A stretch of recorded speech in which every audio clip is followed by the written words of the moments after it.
call for Europe to show some bite. After Donald Trump's election win, French President Emmanuel Macron warned that in a world of herbivores and carnivores, the European Union must be prepared to defend itself. Most omnivores tend to be scavengers, and I'm not so sure whether that was an appropriate allegory, but I think what we are looking at here, especially from the perspective of France, is that it needs Europe as nimble as possible. The EU is bracing for a more protectionist president in Washington. In his first term in office, Donald Trump imposed tariffs on European steel and aluminium and became embroiled in a broad-ranging trade dispute with China.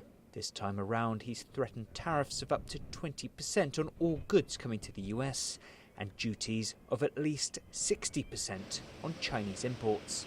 Before the US public went to the polls, the EU already had a task force in place to prepare for the possibility of a Trump presidency.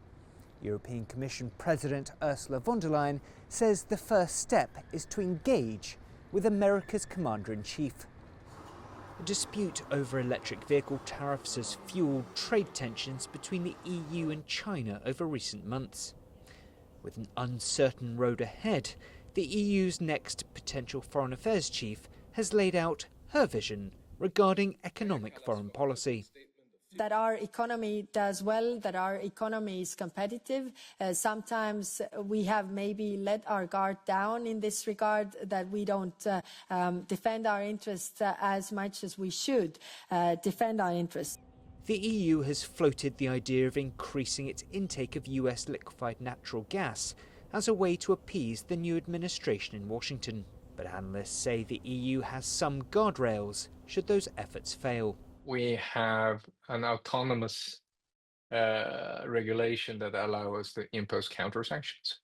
And we have also a number of regulation under the pretext of environmental protection that keeps US agricultural products out. And we have also something called anti-coercion instrument. Analysts say the three-way relationship between China, the US and the EU is far from black and white. Now the world waits for the Trump presidency to begin and whether the three powers will seek a carrot or stick approach to international trade. William Denslow, CGTN, Brussels.